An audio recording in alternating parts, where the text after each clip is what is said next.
So it's been a challenging 8 months for every business. There are really no exceptions, and those businesses who tender for or tender to deliver their goods and services have found the last 8 months to be quite interesting. So what we're going to talk through this afternoon is just a very quick look at the public contract regulations and what should be happening. We will look at what did happen throughout the initial lockdown when it comes to procurement, and then we'll move on to give you some hints and tips and some suggestions about how you can get yourselves ready to tender for opportunities, bearing in mind what might happen post-COVID, and we're starting to see some changes already, particularly across public sector procurement. So hopefully by the end of it, you'll have some ideas as to things you can do, implement across your businesses now that will mean that you are in a better place to respond. So if I move the slide forward. So just a little bit of background. So public sector procurement is actually covered by the Public Contract Regulations 2015. These regulations are in essence translated and copied across from the European Union, so they are relevant to every country within the EU. And just to answer the first question, which is obviously what will happen come the 31st of December and the end of the transition period, the short answer is very little will change. The government has indicated that the public contract regulations will continue as they are. The requirement to publish tenders on the official journal of the European Union has been replaced by the requirement to publish tenders through the government's Find a Tender service. So there will be very little change. The public contract regulations actually encourage engagement from small and medium-sized businesses. So the legislation is set to try and make procurement activity more SME friendly. One of the ways in which that happens is there is a requirement for all publicly funded opportunities that are more than £25,000, or if it's a central government department, £10,000, to be published on a website called Contracts Finder. That website is free to use. If you've never used it, I can highly recommend that you go on there, have a look at opportunities, type in keywords that are relevant to your business, and you can either search for live opportunities, forthcoming opportunities, or you can also search for opportunities that have been awarded historically. And that's a really good source of market intelligence for you to understand which of your competitors are tendering for opportunities, who's winning them, what the values are, etc. The public contract regulations also provide a structured process for companies like yourselves to respond to bid opportunities. So typically that's through the use of a selection questionnaire or through an invitation to tender document. We will actually have a look at those in a bit more detail later on. So that's the legislation as it stands today. And as I say, come the 31st of December, that legislation won't change. So it will all carry through into next year unchanged. So what happened during COVID-19 and the situation that we are in with regard to public sector procurement? I'm sure that a lot of you have seen the headlines about contracts that have been awarded without any procurement process due to extreme urgency. And actually, that is permissible under the terms of the public contract regulations. So if we are in an urgent situation, then the government can make direct award. It is discouraged wherever possible. However, the terms of being in a pandemic do mean that on these occasions it can happen. However, there still has to be a scrutiny process and they have to try and follow the regulations as well as they possibly can. Excuse me. So what we found was, as well as direct award, and obviously a small number of those direct awards did hit the headlines, but there were an awful lot of other directly awarded contracts going on behind the scenes, some at a local level, for example, in the care sector, etc. But what we found, as well as direct award, was there was an increased number of call-offs from existing framework contracts or dynamic purchasing systems. So where companies had already secured places on framework contracts, what we found was there was an increasing usage of those frameworks. The number of organisations who operate framework contracts, so if you are interested in looking at framework opportunities, which in essence is a pre-approved supplier list, where you are on a framework contract, so you're on a supplier list, there are no guarantees of work, it is subject to a call-off process. But a couple of organisations you could look at for frameworks: Crown Commercial Services, which is an arm of the Cabinet Office of the government, have a number of framework contracts nationally. You can have a look, they give you opportunities that are forthcoming, existing framework contracts. There is also an organisation called Yorkshire Purchasing Organisation, Eastern Shires Purchasing Organisation, North East Purchasing Organisation, Crescent Procurement Consortium, to name a few. They all operate framework contracts, and they will all set out details of how you can get a place on those contracts through competition, if that's something that's of interest to your business. But what we found certainly was government departments, local authorities, etc., were increasingly using framework contracts to call off where they had a requirement for goods and services. There were some instances where, again, we found government departments, local authorities would amend or extend existing contracts to meet operational needs, and that was specifically in relation to COVID. So, for example, cleaning products, care sector, that type of sector, where contracts were coming to an end or didn't quite meet the needs. The way that happened is that the buying authority was talking to existing suppliers, talking to people on those frameworks to say, if we propose these changes, would you accept them or not? And again, that is permissible under the terms of the regulations. And then what we also saw at the outset of the pandemic was that where tender documents were issued, they were issued with accelerated timescales in line with the existing public contract regulations. So ordinarily, under the contracts, there is a prescribed timescale that you have with which to respond to any bid opportunity.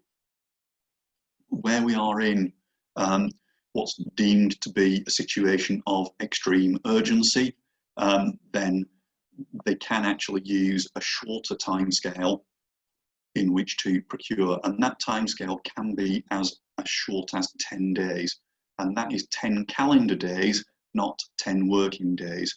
So it is a very short timescale, but that was something that we also saw during COVID-19, and indeed we are still continuing to see that.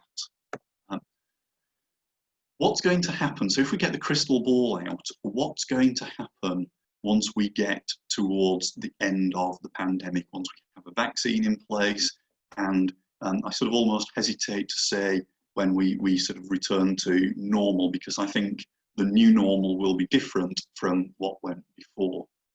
I think we will see a number of things happening within the public sector. We will see a requirement for innovation. We will see, hopefully, government departments, local authorities, universities, other public sector buying organisations going out and engaging with supply chains to understand what those supply chains can offer without the constraints that have been placed on them of existing contracts. the world moves on, the world changes, technological developments, etc. So I think those organisations, buying organisations, will be very interested to understand what they can procure, what is out there that they're not aware of currently. And it's always been that the supply chain actually leads innovation. Businesses are the people who are looking at how can we deliver goods and services, what can we do that's different, what can we do that's innovative. Sometimes the public sector has been very slow at exploring those opportunities, taking them up. I think we will certainly start to see that on an increasing basis. We will start to see more partnerships and cooperation between public sector buyers and private sector suppliers.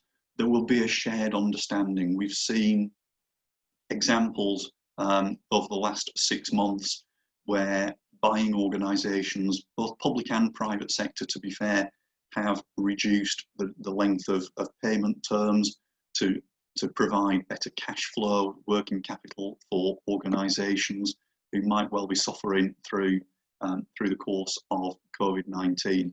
We will start to see those partnerships formalised. We will start to see that cooperation being developed further. We will absolutely, and we are starting to see this already, we will absolutely start to see buyers reviewing their supplier base. There were a number of public organisations who, to put not too fine a point on it, were caught out at the beginning of March.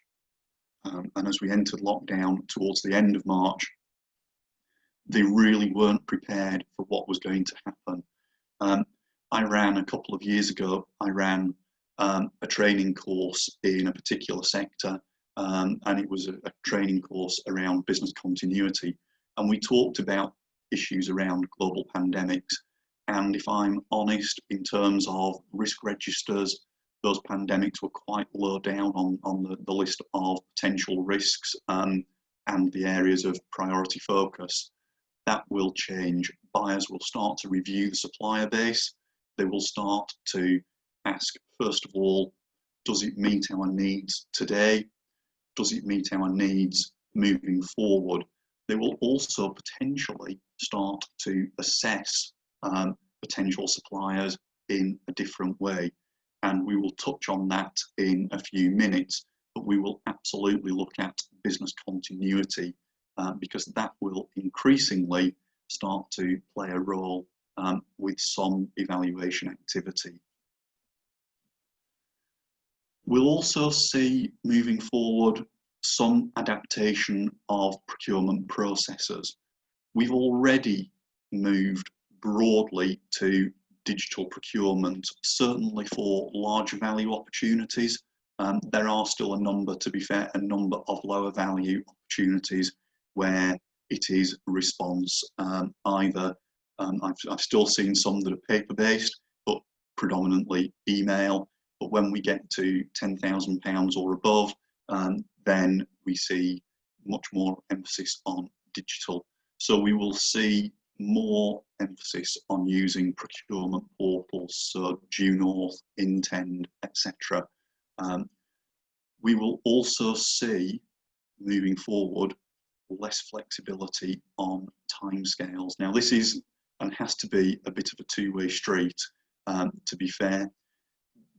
If public sector organisations, if buyers are going to provide less flexibility on timescales, that means they have to be much clearer on their requirements. So they have to get the specifications right and get them right first time to stop lots of questions, to stop lots of organisations actually not quite understanding what it is that they're buying.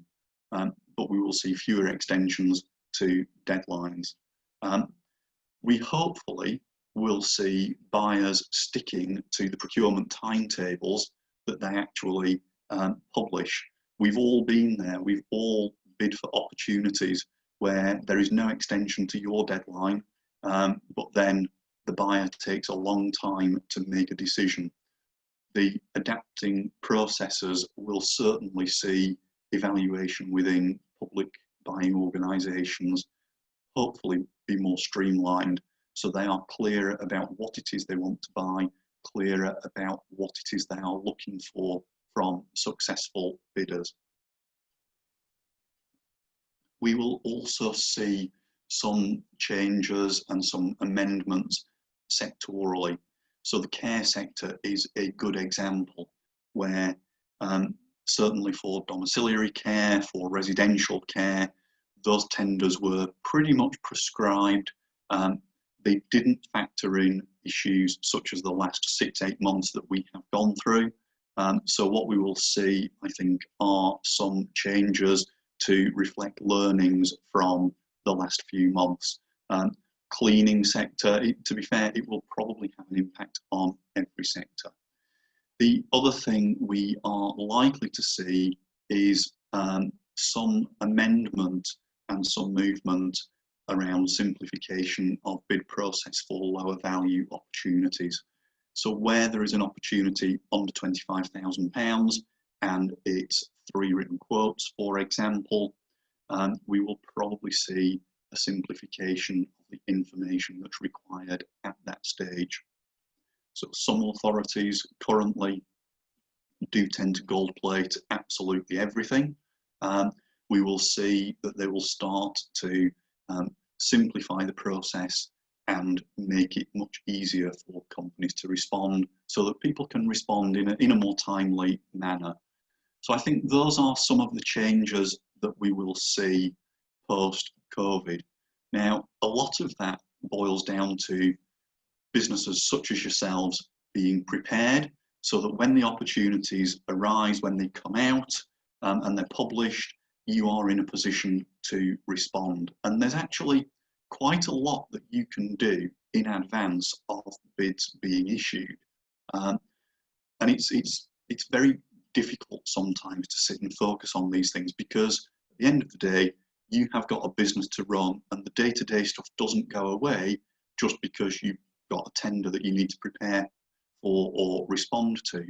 So if you can have a think in advance about what you can do, start off with the bid library. So where you have submitted bids and tenders historically, do you retain all that information in one accessible place?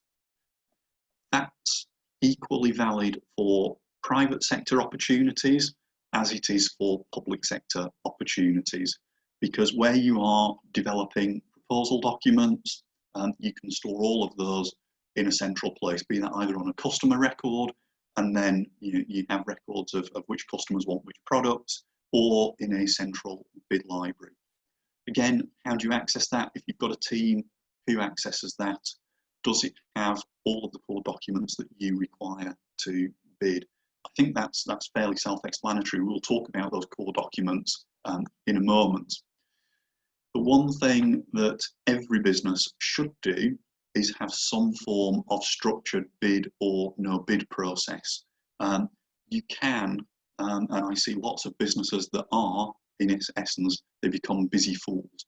So, do you have a process that determines whether or not you are going to bid for an opportunity when it arises? And if so, what does that cover? Does it cover things like existing relationships with the customer, whether you can deliver the service within the timescales that they want, whether you can respond to the opportunity in the time they want? Is it an opportunity you think you can make money from? Do you know who your competition are going to be? Everybody will have slightly different requirements. However, it's important that you think through what your key requirements are, and from there, you develop your own sort of process for determining whether to bid for an opportunity or not. People who bid for lots of opportunities with no real thought and a scattergun approach typically don't do very well. Where you have focused and targeted your opportunities, typically you will do better. There's lots that you can do beforehand. So where you have a list of target customers, what do you know about them? What can you find out? In the public sector, actually, there is quite a lot of information that's available publicly. So for example, every public body is required to publish expenditure above £500, and they do that either monthly or quarterly. You can typically, so for example, if you are looking at a local authority, you can go onto the local authority website, you can have a look, you can search for their expenditure, and you will typically find an Excel spreadsheet that details all of the invoices that they have paid, the services they're for, and who the incumbent supplier is. You can also find some of that information if they've gone through a previous tender from the Contracts Finder website that we talked about earlier on. You can also use freedom of information requests, and you can certainly search for previous FOI requests to see what's been out there and what's been asked.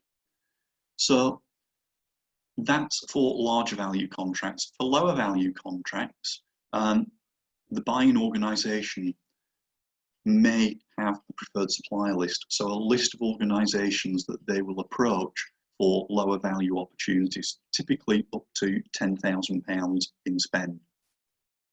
Always worth asking them the question, have they got a preferred supplier list? How do they procure for low value opportunities? And how do you then access those opportunities? Where do they make people aware? So lots of customer research that you can do in advance. For most tenders that exist, whether this is through a supplier questionnaire that we're going to run through briefly now, or whether it's in a core invitation to tender document, there are some standard questions. These are prescribed through the public contract regulations, so you will see them on every opportunity.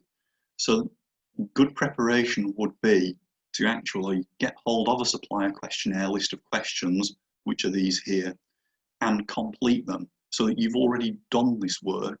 When the opportunity comes out, all you then have to do is review it, make sure it's accurate and up to date, and you've actually saved yourself some time at the bid stage. So the supplier questionnaire is broken into key sections. So for potential supplier information, this is the basics about your business, your name, your address, your website, your legal status, so are you a sole trader, a partnership, a limited company, company limited by guarantee, etc. Your company registration details, so company registration number, VAT number. DUNS number is a Dun & Bradstreet number. If you are not aware what your DUNS number is and you are a limited company, if you Google search DUNS number, it will give you the web address. You can then put your company name, number, and an email address into the website, and they will send you an email to tell you your DUNS number. It helps when they are looking at credit referencing, etc. You'll be asked whether or not you fall under the category of an SME, a small and medium-sized enterprise. So if you are under 250 staff, then typically you will be, unless of course you have very few staff and a very, very high turnover. You'll be asked about persons of significant control. That should tie back to the information that's available on the Companies House website. And you'll be asked for parent company details. The buyers will ask about your bidding model. So are you bidding to deliver the services yourself? Are you bidding to deliver services and use subcontractors? Or are you bidding to deliver services as part of a consortium? And if you are part of a consortium, then you will need to answer these questions for every organisation that's part of the consortium. Again, you'll be asked about subcontractors. You'll be asked who they are, if you can identify them, and what percentage of the contract is likely to be delivered by them. And that's all about making an assessment of potential risk. I think lots of people will be familiar with these statement of good standing and exclusions. At the end of the day, if you're dealing with public sector, they have a reputation to uphold. So you'll be asked whether or not you have ever been convicted of any offences relating to corruption, fraud, money laundering, etc. Those are mandatory exclusions, and equally you'll be asked about some discretionary exclusions, so whether or not you have ever filed for bankruptcy, whether or not you've ever had a charge of professional misconduct. Equally, they can ask whether or not you have had a public contract terminated early. If you have, that does not automatically exclude you from the opportunity. What they will ask you for is more information. So they will ask you to set out why that contract was terminated, what you have done as a result to ensure that that would not happen again. Obviously, if it is the public sector buying organisation who terminated for reasons not in your control, for example, they lost their budget or a change of priorities, that wouldn't count. It's early termination through poor performance. The other reason for discretionary exclusion really is if they ask you to provide documentation as part of the tender process, you say that you can, and then subsequently it transpires that you can't. So where they ask you to provide documentation, please do make sure you've got that to hand. They will typically ask if you've got financial accounts for the last 2 years, and if you haven't, they'll ask for alternatives as are set out there. If you've got parent company, they will ask about parent company accounts or whether your parent company is willing to give a guarantee. So all of this is information that you can start to populate in advance of any tender, because the likelihood is this information will stay the same whichever tender you are bidding for. And as I say, this will take time. Otherwise, it's time that you can better spend responding to the technical questions in your bid. So this preparation will help you if there is an accelerated timetable. I just want to focus here for a minute on technical and professional ability. You will be asked to provide details of up to 3 contracts and examples of 3 contracts that you have delivered that relate to the contract opportunity that you're bidding for. So as well as the basic details, so the name of the organisation, the person they can use as a referee, etc., they will ask you for a description of the contract start and end date, and estimated contract value. Lots of people are tempted there to say, well, actually, that's none of your business. Why would you want to know that? And the reason they will ask you about estimated contract values is to assess whether or not the contract you are bidding for is one that you have the capability to deliver. So if you are bidding to deliver a contract worth £500,000 annually, and you give me a relevant experience of contracts that have a value of £5,000 annually, I'm going to look at your business in more detail and say, well, can they actually make that leap in terms of systems, processes? We'll look at your financials to say, have you actually got the cash flow, the working capital to be able to actually cash flow this project, etc. So it's really important that you think about contract examples. And this is going to sound very obvious. Please make sure you have contacted the people who you are asking to be a referee before you name them. Some organisations have a blanket policy of not providing references at all. That won't help you if the evaluator is trying to take up a reference and can't. Equally, when I've been evaluating bids, I have come across instances where I've tried to contact someone who had passed away 2 years previously. I have tried to contact someone who was on a 6-month sabbatical out of the organisation, so couldn't be contacted. And I have contacted referees who have said, yes, we have worked with company X. No, we wouldn't recommend them because, and then I've had the reasons why they wouldn't be recommended. So it is really important that you think about who you use as references. If, as a business, you have a core product offer and a core customer offer, then there is no reason why you can't talk to some of your customers currently to say, if we were to bid for similar opportunities, would you be happy to be a point of reference for us? And again, that will save time when you come to the opportunity. If you are working on a bid and you have 10 days to respond, and potentially 2 of those days, or possibly 4 of those days, are over a weekend, having done some of this legwork in advance, it does actually speed things up. If you are using subcontractors, then you will almost undoubtedly be asked to sign up to prompt payment terms. That will mean that because it's public sector, you have to make payment to subcontractors within 30 days. And that is the basis on which the public sector should be making payment to you, a maximum of 30 days. So moving on, you will also be asked about modern slavery. So are you an organisation that has to report on modern slavery? Applies to businesses with a turnover 36 million or more. You'll be asked to self-certify whether or not you have relevant insurance policies. You might be asked about skills and apprentices depending on the value of the contract. And you could be asked about past performance. So I've just seen a question in the chat asking whether this is connected to school contracts. These questions are actually applied to some tenders for schools. Schools are an interesting group of customers. You have some schools that are still under local authority control. They absolutely will follow public contract regulations.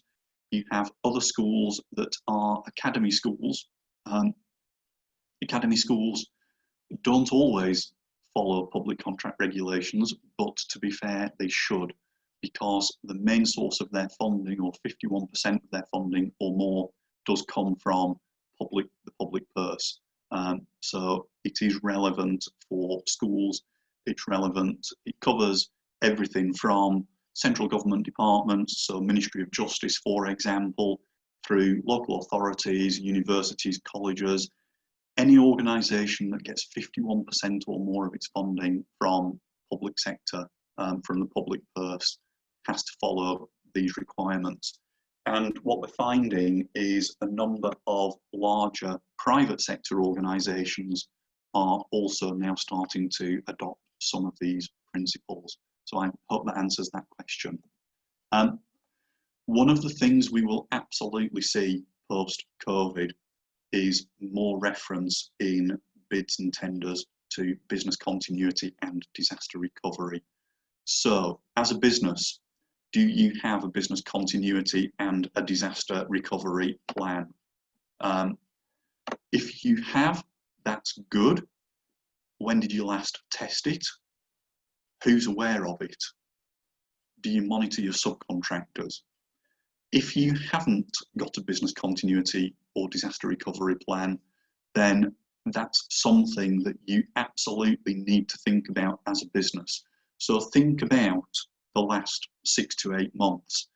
How has COVID-19 impacted on your business? So if we were to face another global pandemic, how would you respond to make sure that you continue to deliver the service that you are contracted to deliver to your public sector customers and to your private sector customers where they are still open and operating as well? As part of that business continuity planning, do you have surplus capacity? So for example, if you are a PPE supplier, can you cope with a 10, 20, 50, 200, 2000% increase in demand for your product or service, and over what timescales? Do you have a plan that covers your key staff? Do you know who your key staff are within the business? So if you find that you have staff who can't work because they are ill or they're self-isolating, etc., who will deal with things on their behalf? So it's really important that you have a business continuity or a disaster recovery plan that helps you in your business. It is important when you've got that plan that you test it. There is nothing worse than a plan that sits on a shelf gathering dust, so that when a disaster happens, everyone says, well, we've got a plan, but either we're not sure where it is or we don't know quite what we're doing, because no one has referenced the plan, no one uses it. The plan is no good if it sits in the managing director's office and is never communicated. So please have a look at that plan, review it, test it. There are a number of tests that you can undertake, either, for example, telephone cascade tests. So do you have contact details of all of your staff that are up to date? Everyone says, yeah, of course we do. I do some work with an organisation that has 500 employees. That organisation recently tested its sort of telephone cascade plan and found that they couldn't actually contact about 80 of their staff because phone numbers had changed, and so on. So don't think that just because you've got it, it's there and it works. Please do test it, and test it at regular intervals. Sorry, Jonathan, we've had a question. Are you able to take it? Is that okay? I am. I've just seen it now, actually. Have you got? Amanda's asked, you mentioned extensions on deadline are changing. Will this be the case with how soon the buyer has to award the contracts? We're experienced and currently are experiencing significant delays with contracts being awarded. Right. I can really sympathise with that, Amanda. I've experienced that as well with some of the customers I've worked with. I think what we will see is public sector will start to look at this, and in theory they will say, yes, we will respond in a shorter timescale. However, because it's public sector, they still have a process to go through. They have a legal process to follow, contracting, etc. And whilst they aspire to awarding contracts in a timely manner, there are going to be occasions where there will be delays. Some of those will be within their control, some might be outside. I think the important thing is that you communicate with them throughout that process and encourage them to communicate with you. They will, let's say, for some, yes, they will. For others, you will still get delays, and unfortunately, I suspect that's not likely to change. So that's perhaps not the answer you were looking for, Amanda. Sorry. Right, just moving on. I'm conscious of time. As I say, there are some things that to cope with the shorter timescales, you will be able to prepare in advance. I'm not going to go through all of these because we've touched on some of them, but what I will say is when tender documents are released, it's really important that you are as ready as you can be. So where you've got policies and documentation that are relevant for tenders, CVs, case studies, customer references, etc., if you've got them to hand, that's fantastic because that will speed things up. There's nothing worse than trying to track down your latest set of accounts and your finance director's on holiday, so you're not quite sure where they're up to. It's all time that you could be better spending responding to technical questions. So when the tender document is released, please read it carefully, ask someone else to read it as well, and reread it once you've read it, because you will find that you pick up different nuances as you read through the bid document, and someone else might pick up something that you have overlooked. Is it a good strategic fit for your business?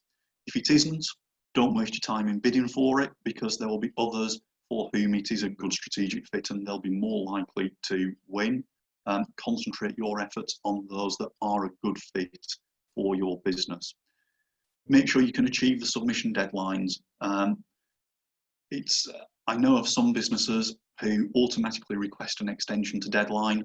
I think we will probably see fewer extension to deadlines being granted, and it is only where there are delays in answering clarification questions that are raised, or where there are issues around specification of what is being procured, where you will start to see extensions to deadline. When you are completing the tender, And again, I'm not going to go through all of these, and a lot of this is common sense, but as someone who has evaluated hundreds, thousands of tenders over the last 25 years, you would be amazed how many times people answer a completely different question to the question that has actually been asked of them, and therefore score no points at all. So make sure you answer the question. If the question is a multi-part question, use the different headings that they've given within your response as the headings that you use, because that will structure your response. Make sure you refer back to their specification. Again, I've evaluated bids where it's very clearly been a cut and paste from another bid document, and there's been reference to someone else's specification, someone else's timescales. It's obvious that you are then cutting and pasting. So make sure you refer back to the customer specification. If there's a word limit for each question, do stick to it. So if I ask you to respond to a question in 1,000 words, then please don't give me 2,000 words, because I will ignore the second 1,000 words that you give, and I will only score the first 1,000.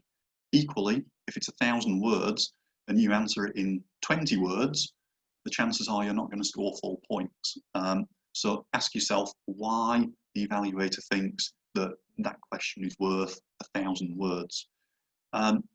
If it's a multi-part question and you're given 200 words to respond in, you might want to ask them to expand the word limit so that you can actually respond. And I have seen bids where the question is 300 words long and they give you 250 words to respond in. Clearly, that's not reasonable.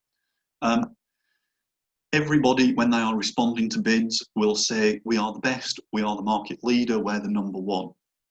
No one ever submits a response and says, do you know what, we're pretty mediocre at this, but give us a chance and we'll give it you our best shot, and we'll try and make it work for you. So the way to get your bid to stand out from everybody else's is to give relevant evidence and examples of what you have delivered previously that proves you can meet their requirements. And that is one of the reasons why bidders don't score maximum points. They don't give evidence. Everybody will say, yes, we can do this. Well, prove it. Yes, we can do this. We've done it 20 times before for these customers, for these sectors, with these products. This is what we've delivered. This is how successful it was. It goes without saying, attach all the supporting documentation that you're required to. If they ask for copies of policies, then please do attach them, but never include marketing literature unless you've been asked to attach that marketing literature. As an evaluator, it might take 2 or 3 hours to read each individual bid response. If I've got 50 or 60 bids to evaluate, then obviously that's an awful lot of reading I've got to do. So I'm not going to sit and read something that's not directly relevant to the bid response. So just a few top tips there as you are preparing your response. And then finally, just to say before you submit, please allow enough time to prepare a first draft to your response and a final draft. Your first draft will never be good enough. Get someone to read it by someone who's not seen it before. They'll be proofreading it, not just for spelling and grammar, but to make sure you've answered the question, which we talked about earlier on. Has someone reviewed your pricing submission? Have you followed the criteria? Again, I've seen bids where we've asked people to respond in a certain way on price, and we've had a variety, or we've had one bidder who's come back with something completely different. That just doesn't get evaluated because it doesn't meet the requirements of the buyer. Have you got everything to hand you want to submit?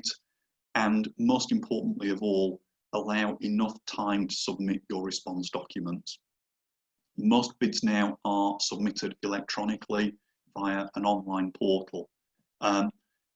Where there is an online portal, it will say the response deadline is Tuesday the 17th of November at 3 p.m. That absolutely means 14:59 and 59 seconds at the very, very latest.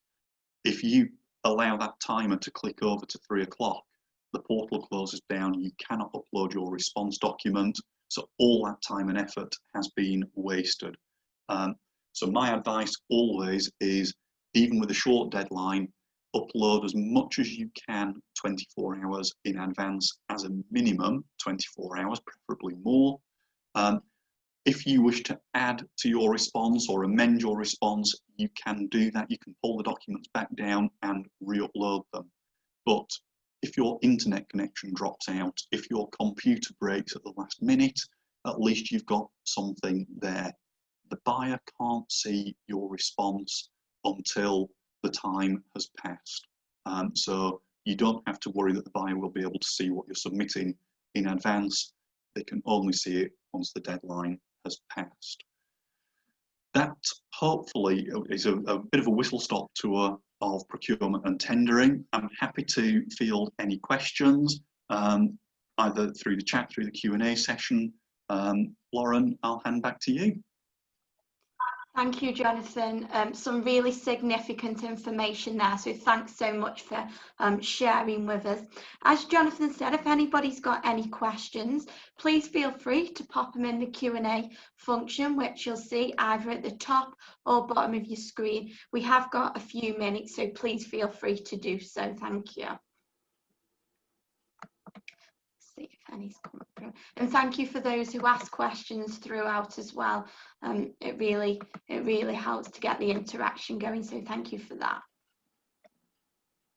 Jonathan, am I right in thinking these slides we're able to share around with delegates after this session? Absolutely, we'll be able to share these for everybody who's participated. Great, thank you. I'll just give it a few minutes. This webinar has been recorded, so you'll also get a copy of the webinar along with the slides and Jonathan's details as well. Mary just says thanks, the slides will be super helpful. No problem, Mary. Thank you, Mary.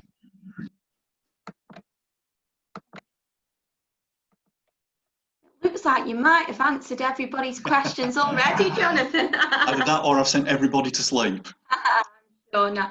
I'd just like to thank you again, Jonathan, for delivering today's webinar. Oh, sorry, that's a really good question, Amanda. And I should have covered that really, so thank you for asking that.